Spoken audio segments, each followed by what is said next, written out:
일주일 동안 잘 계셨죠? 오늘 제목이 복음의 본질입니다. 복음의 본질. 복음 그러면 뭐가 딱 떠올라야 되느냐면 예수. 기독교에서 복음 그러면 예수. 예수가 복음이고 복음이 예수다. 다시 말해서 우리는 예수 없이 살 수 없다, 이런 거예요.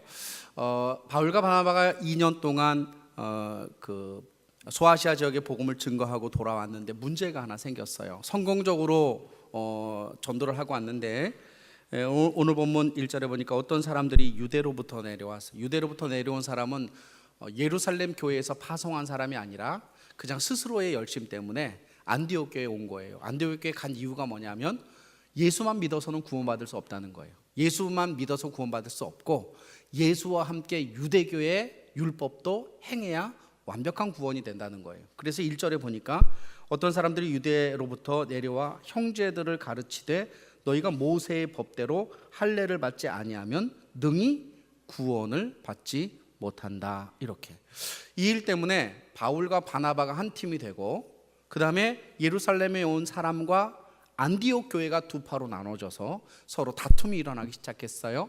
그래, 이왕 예수 믿으려면 예수님이 하셨던 안식일도 지켰고 예수님은 난지 8일 만에 할례도 받았으니까 이왕 예수 믿고 구원받을 거면 할례도 행하고 모세의 율법도 행하는 것이 더 온전하겠다. 바울과 바나바와 또 이방인 일부는 그렇지 않다.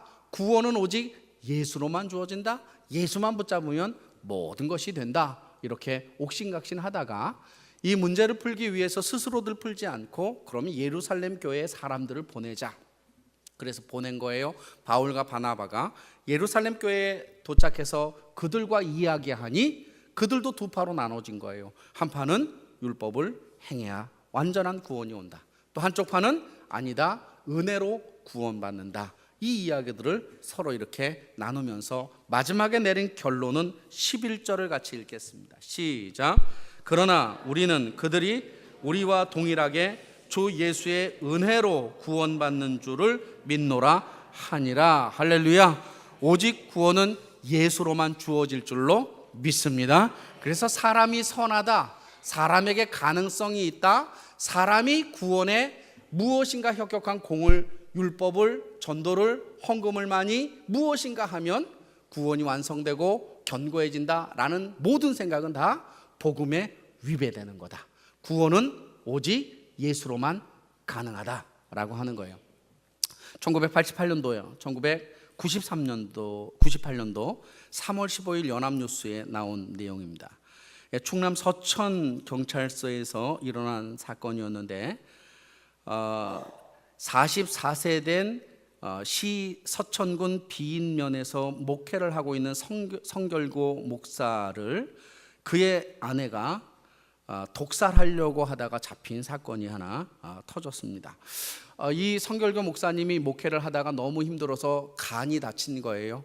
제대로 못하니까 집에 누워 있었고 먹고 살아야 하니까 목사는 물론 하나님이 먹여주나요? 그것도 또 벌어야 되는 거니까 이 아내가 화장품 외판원을 하게 된 거예요. 근데 화장품 외판원하고 돌아다니다가 그만 유혹의 손길에 넘어가서 이 여자가 40살이었는데 29살 먹은 총각과 그제 눈이 맞은 거예요. 눈이 왜 맞았을까?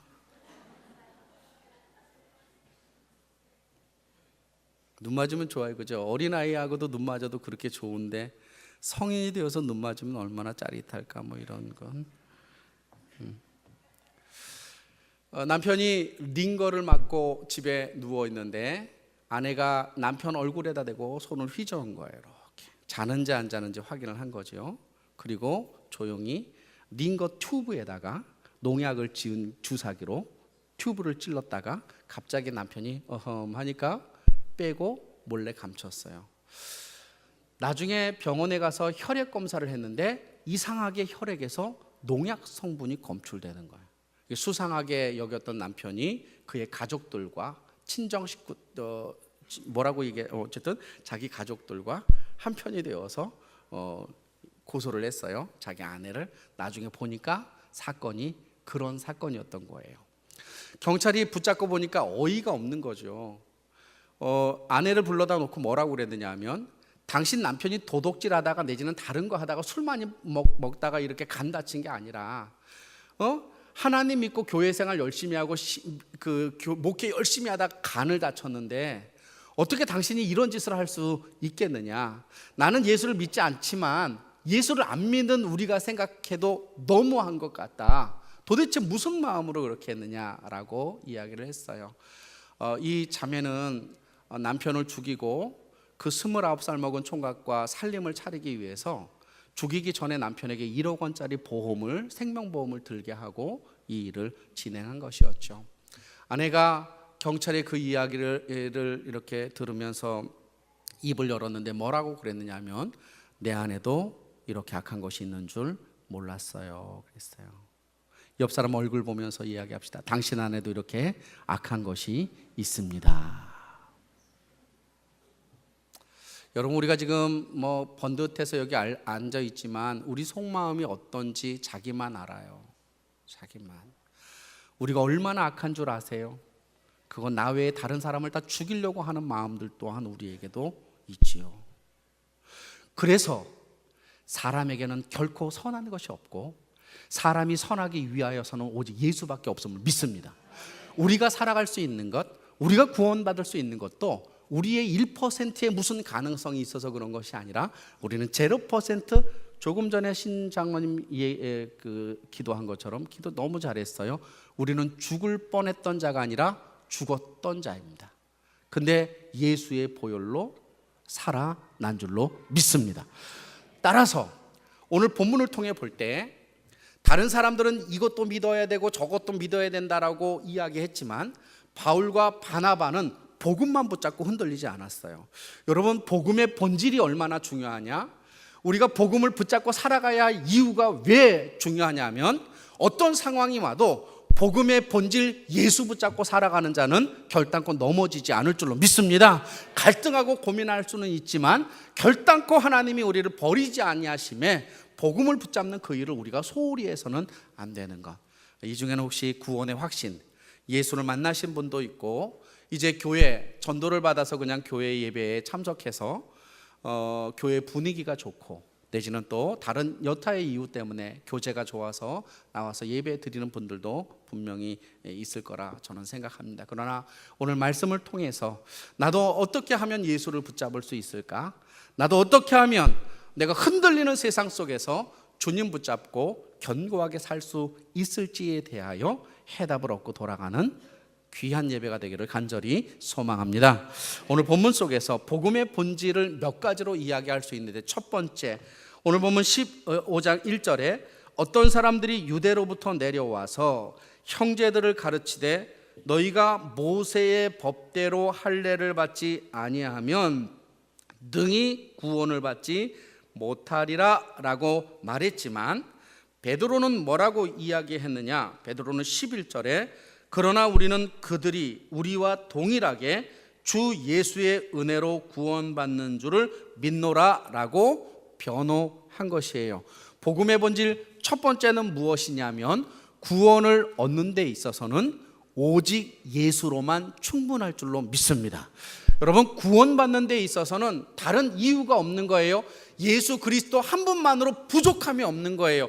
이 땅을 살다가 천국에 갈 때 우리가 하나님 앞에 무엇인가 많은 것 해야 천국에 들어가는 것이 아니라 십자가에서 나를 위하여 그의 목숨과 모든 것들을 내어주신 그 예수, 그분이 나의 삶의 주인이라고 고백하고 그분을 믿는 그 믿음이 우리를 살리실 줄로 믿습니다. 그래서 구원의 본질, 예수를 만난 사람은 어떤 상황 속에서도 그렇게 많이 흔들리지 않아요. 성경은 우리에게 예수로 말미암아 부족함이 없다라고 하는 것을 구체적으로 여러 군데 기술하고 있는데, 4장 12절, 사도행전 4장 12절을 앞으로 넘겨보세요. 암송구절입니다. 4장 12절 암송구절 같이 읽겠습니다. 시작. 다른 이로서는 구원을 얻을 수 없나니 천하 사람 중에 구원을 받을 만한 다른 이름을 우리에게 주신 일이 없다, 분명히 말했습니다. 성경은 다른 이름으로 구원받을 수 없다 이런 거예요. 다른 어떤 종교 또는 다른 이단 교주의 이름으로 절대로 구원받을 수 없다. 구원은 안식일을 지켜야만 온다. 누가 주장하는 거예요? 하나님의 교회와 안식일 교회. 구원받은 표징이 뭐냐? 구원받은 표징은 안식일을 지키는 거다. 토요일 날 안식일을 지켜야 구원받은 14만 4천 명이다. 이렇게 주장하는데 절대로 그 이유 때문에 천국 가는 것이 아니라 오직 예수를 내 구주로 고백할 때 천국 갈 줄로 믿습니다. 성경 또 한 군데 2장 8절. 이 믿음은 하나님께서 우리에게 주신 거예요. 우리가 거부할 수가 없어요. 에베소서 2장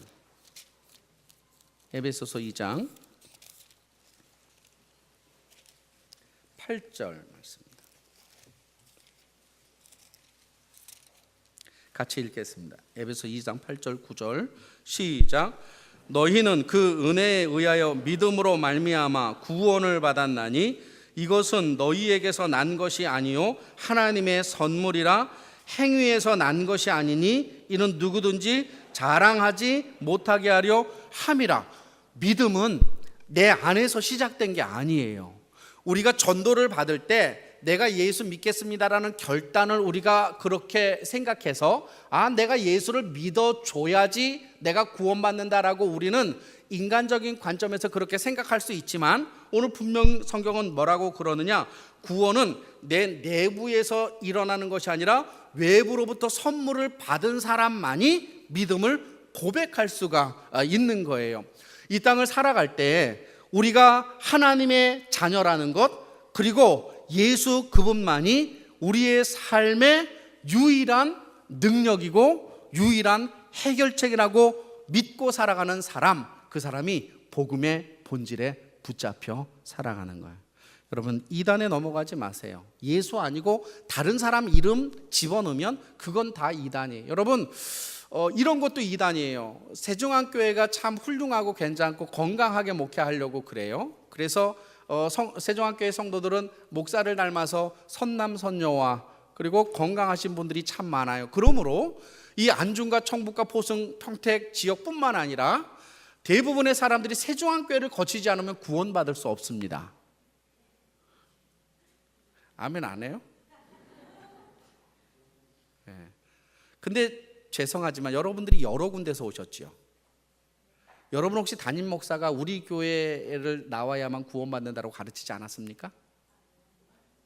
좋은 교회 다닌 겁니다. 만약에 여러분이 다녔던 교회들 중에 우리 목사님 설교를 들어야만 하고 그리고 우리 교회를 나와야만 구원받는다, 올바른 신앙을 한다라고 그렇게 가르쳤다면 그 사람은 정통 목사이지만 이미 하나님 보시기에는 복음에서 변질된 사람입니다. 이 땅 가운데 예수를 주로 고백하는 모든 교회에 구원이 있으며 오직 구원은 예수로 충분할 줄로 믿습니다. 예수 붙잡고 살아가는 것, 이게 첫 번째입니다. 두 번째, 오늘 본문을 변론하면서 사도 바울과 바나바는 5절에 보니까 3절에 보니까 그들이 교회의 전송을 받고 베니게와 사마리아로 다니며 이방인들이 주께로 돌아온 일을 말하여 형제들을 다 크게 기쁘게 여겼다는 거예요. 지금 바울과 바나바는 할례나 율법을 행하지 않고 이방인들이 예수 믿어 구원받는 것을 2년 동안 경험한 거예요. 그들이 뭐라고 그랬어요? 하나님이 유대인에게 구원의 문을 닫고 오히려 그 구원의 문을 이방인에게 열어주어서 이방인들이 예수께 돌아오는 것들을 그들이 경험했단 말이에요. 그리고 그들이 예루살렘을 향하여 갈 때 베니게와 사마리아 땅을 거쳐가면서 얼마나 그들이 전도하고 이방인들이 예수 믿은 것이 기뻤느냐 하면 사람들, 자기들이 그동안 세웠던 이방인 교회에 들어가서 사마리아와 베니게의 사람들에게 하나님이 우리가 2년 동안 이 소아시아 지역을 복음을 증거했는데 많은 사람들이 너희들과 같이 이방인들이 예수 믿는 일이 벌어졌다라고 이렇게 이야기를 한 거예요. 그러면서 그들이 예루살렘에 와서 예루살렘 교회는 유대교가 아니고 유대인들 중에 예수를 믿는 베드로 12사도 뿐만 아니라 그 당시 예수를 고백했던 믿음의 그리스도 유대인들이 모여 있는 곳이었어요. 오늘 본문 5절에 이렇게 돼 있어요. 바리새인 중에 어떤 믿는 사람들이, 바리새파예요. 세파. 분파로서는 바리새파에 해당하고, 그러나 그 바리새파도 예수를 믿은 거예요. 그럼 그리스도인이잖아요. 이 사람도 똑같은 얘기를 하는 거예요. 무슨 얘기를 하느냐? 5절, 바리새파 중에 어떤 믿는 사람들이 일어나 말하되 이방인에게 할례를 행하고 모세의 율법을 지키라 명하는 것이 마땅하다. 왜 그러느냐? 유대인은 온전히 구원을 받고 이방인은 율법을 행해야 구원받는다. 이렇게 이제 주장을. 그래서 구원의 대상이 차별되어 있다. 어떻게? 예수만 믿어서 구원받는 것이 아니라 예수 믿고 할례와 율법을 행해야 진정한 그리스도인이다 라고 이렇게 주장하는 거예요. 여러분, 두 번째, 복음의 본질 두 번째 잊지 마세요. 구원은 대상을 차별하지 않습니다. 구원은 대상을 차별하지 않습니다. 저 사람은 구원받을 만한 싹수가 있고 이 사람은 구원받을 만한 싹수가 없고, 그거 하나님인 겁니다. 그건 하나님, 그 사람은 하나님인 거예요. 구원받아야 할 사람, 구원받지 못할 사람은 누구만 알고 있느냐? 하나님만이 알고 있고, 우리는 무엇을 해야 돼요? 우리는 복음을 맡은 자, 빚진 자, 하나님이 먼저 나에게 선물을 주셔서 예수 알게 하시고 예수 믿는 기쁨을 누리며 살잖아요. 여러분, 예수 믿으면서 기쁘지 않아요? 기쁘지요. 그렇죠? 우리 찬양대는 찬양하면서 기쁘지요. 노래하는 게 재밌어서 기쁜 거예요? 구원을 주신 은혜를 찬양해서 기쁜 거예요? 질문도 잘하죠, 제가. 그죠? 예수를 일찍 믿는 것은 너무나 큰 기쁨인 거예요. 우리가 이 자리에 앉아서, 여러분, 정말로 내가 이 자리에 앉아서 예수를 생각하고 그분이 나에게 얼마나 귀한 분이라는 것을 교감할 수 있는 사람들이라고 한다면, 사실은 이 세상에 어떤 거 얻은 것보다도 더 귀한 기쁨을 누릴 줄로 믿습니다. 그래서 우리가 보기에 모든 자들은 하나님의 복음을 증거받아야 할 자들이고, 그들은 교회로 돌아와야 할 자들이죠. 우리가 이 땅을 살아갈 때 우리 스스로 판단해서도 안 됩니다. 이 사람은 구원 받았겠어, 저 사람은 구원 못 받았겠어. 왜? 예배를 드리다 보면 주일날 낮 예배만 드리고 나머지는 전혀 나오지도 않아요. 예배도 안 드리고 또 봉사도 안 하고. 그러면 어떤 생각이 드느냐면, 저 사람이 정말 구원 받았을까? 이런 생각이 딱 드는 거죠. 구원 받았을까요? 안 받았을까요? 몰라. 그러면 모르는데 말해도 돼요, 안 돼요? 안 되죠. 안 되는 겁니다. 우리가 말할 것이 아닙니다. 그건 누구만이? 하나님만이. 우리는 하나님의 전에서, 또는 하나님의 백성으로 주의 복음을 증거하고 그 사람들과 함께 하나님의 복음을 나누는 그 일이 우리의 길일 줄로 믿습니다. 골로새서 3장 11절, 거기에는 헬라인이나 유대인이나 할례파나 무할례파나 야만인이나 수구디아인이나 종이나 자유하나 차별이 있을 수 없나니 오직 그리스도는 만유의 주요 만유 안에 계시는 것. 오직 예수가 만유의 주인이시고 그분이 우리를 차별하지 않는데요. 만약에 하나님이 우리를 차별하신다면 어떻게 될까요? 여러분들 중에 정말로 천국에 가서 상급 많이 받을까 모르겠어요. 이경자 권사님은 천국 가면은 상급 많이 주실 것 같아요? 왜 손사래를 치세요? 우리는 우리 자신을 모르지만 하나님이 이미 우리의 마음을 아시고 우리의 삶 가운데 그 은혜를 더해 주실 줄로 믿습니다. 차별하지 않는 그 주님 앞에 우리의 삶을 드리는 것. 로마서 3장 22절, 곧 예수 그리스도를 믿음으로 말미암아 모든 믿는 자에게 미치는 하나님의 의인이 차별이 없느니라. 그래서 복음의 본질 두 번째는, 구원은 대상을 차별하지 않는 겁니다. 그러면 우리가 차별하면 되겠습니까? 사람? 교회 안에서 예배드리면서 차별하면 되겠습니까? 여러분, 아내를 차별하면 되겠습니까? 교회 다니면서, 예수 믿으면서 복음의 본질을 가지고. 여러분, 남편을 무시해도 되겠습니까? 교회를 다니면서, 직분을 받았으면서 남편과 아내가 같이 예수를 믿으면서도 서로 인정하지 못하고 서로 차별한다면 그것이 어찌 하나님의 가정이겠습니까? 그것이 어찌 교회 공동체일 수 있겠습니까? 우리가 서로 품고 격려하고 위로하고, 하나님이 나도 사랑하지만 나만큼 당신도 사랑한다라고 우리가 서로 위로하고 격려할 때 하나님이 이 교회를 통해서 큰 은혜를 더해 주실 줄로 믿습니다. 두 번째, 마지막 세 번째, 본문 15장에서는 이렇게 진행이 돼요. 7절에 바울이 변론이 있은 후에, 바울이 변론했어요. 오직 예수로만 구원받는다. 누가 얘기를 했어요? 바리새파 기독교인이. 예수뿐만 아니라 율법과 할례도 행해야 된다. 그게 아니다, 바울이 얘기한. 그랬더니 갑자기 있었던 베드로가 자리에서 일어났어요. 베드로가 참 차분하죠, 그죠? 베드로가 참 차분해요. 베드로가 7절, 많은 변론이 있은 후에 베드로가 일어나 말하되 형제들아 너희도 알거니와 하나님이 이방인들로 내 입에서 동그라미 쳐놓으세요. 내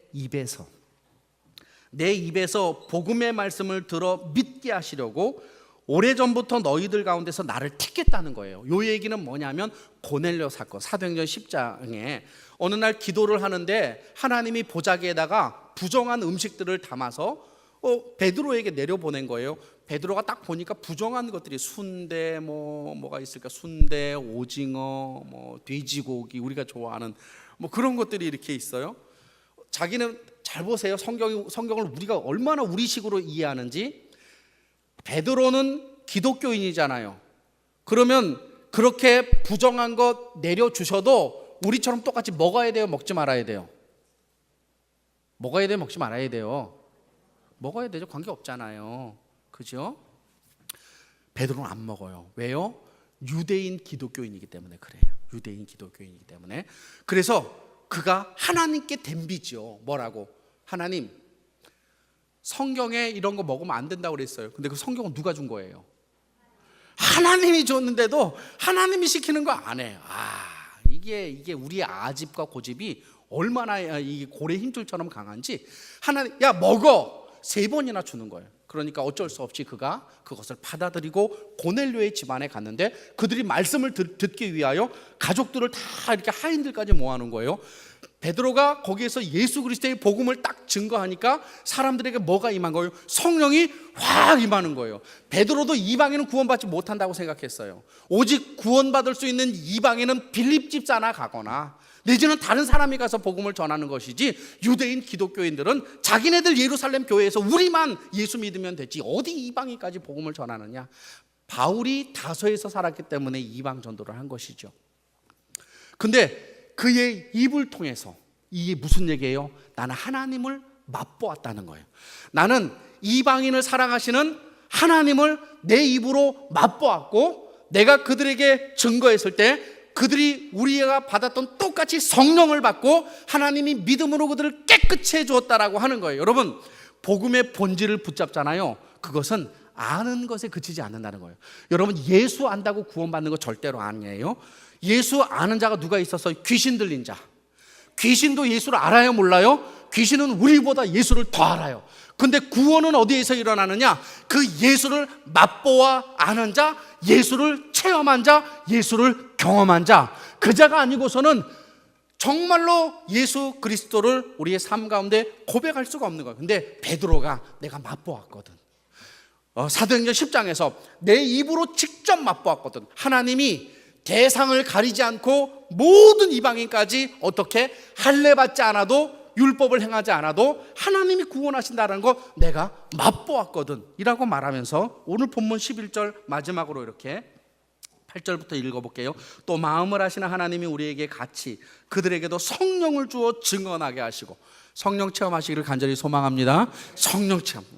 방언도 좀 한번 해봤으면. 우린 장로교니까 방언 강조하지는 않지만 저는 이제 방언을 이렇게 예전에 많이 했죠. 근데 방언하는 거 안 하는 거는 그 신앙의 고화를 말하는 것이 아니라 하나님을 체험할 수 있는 그것들을 말하는 거예요. 안 주시면 안 하는 거죠. 주시면 하는 거죠. 이런 거예요.